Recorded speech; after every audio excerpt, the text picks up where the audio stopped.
మందుల సామెల్ చేసిన విమర్శలపై మునుగోడు ఎమ్మెల్యే కోమటిరెడ్డి రాజగోపాల్ రెడ్డి తీవ్రంగా స్పందించారు.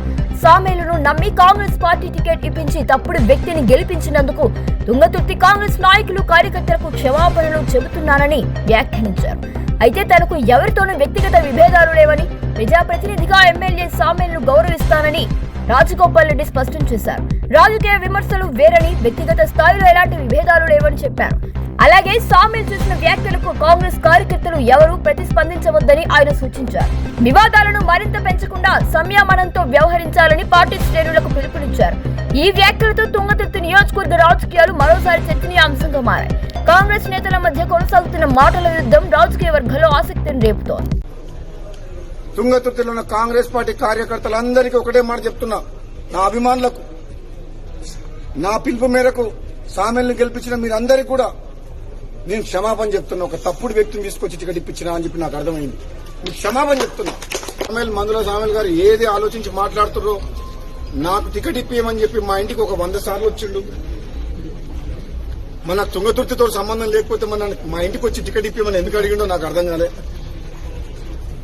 అక్కడ చాలా మంది టికెట్ కోసం పోటీ పడ్డారు తుంగతుర్తిలో. కానీ మందుల సామేల్ గారికి నేను మాట ఇచ్చిన, నేను తప్పకుండా నేను అసెంబ్లీలోకి తీసుకెళ్తా, నువ్వు అసెంబ్లీలో అడుగు పెడుతున్నావు నీకు మాట ఇచ్చిన. నేను తిరుపతిలో ఉన్నప్పుడు ఫోన్ చేస్తే ఆయన ఫోన్ చేసి ఇదే మాట చెప్పిన, నీకు మాట ఇస్తున్నా దేవుని సమక్షంలో నువ్వు అసెంబ్లీలో అడుగు పెడతావని చెప్పిన. మాట ఇచ్చినట్టు నేను కాంగ్రెస్ పార్టీలో చేరినప్పుడు నేను అడిగిన 2 టికెట్లు బాన్స్వాడలో ఏనుగు రవీందర్ రెడ్డి గారికి, తుంగతుర్తిలో మందుల సామేల్ గారికి, ఈ 2 టికెట్లు కూడా నేనే అధిష్టానంతో మాట్లాడి నా టికెట్ తో పాటు వాళ్ళ టికెట్ తీసుకొచ్చి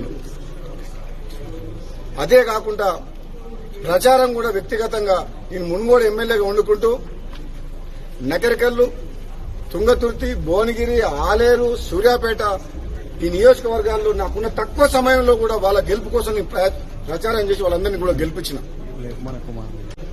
మొదటి నుంచి కాంగ్రెస్ పార్టీ నమ్ముకున్న కార్యకర్తలకు అన్యాయం జరగవద్దు అని చెప్పి గాంధీ భవన్ సాక్షిగా చెప్పినా, మళ్ళా ఇప్పుడు చెప్తున్నా, తుంగతుర్తి నగరికల్ కాదు రాష్ట్రం మొత్తంలో తెలంగాణలో ఉన్న కాంగ్రెస్ పార్టీ కార్యకర్తలను కాపాడుకోవాల్సిన బాధ్యత నాలాంటి వ్యక్తి మీద ఉన్నది. ఈ ఆయారాం గయారాంలకు భయపడేది లేదు. నిజమైన కాంగ్రెస్ పార్టీ కార్యకర్తలను కాపాడుకోవాల్సిన బాధ్యత పిసిసి ప్రెసిడెంట్ మహేష్ కుమార్ గౌడ్ మీద, AICC in charge general secretary Meenakshi Natarajan గారి మీద, రాష్ట్ర కాంగ్రెస్ నాయకుల మీద, మాలాంటి వ్యక్తుల మీద, అధిష్టానం మీద ఉన్నది.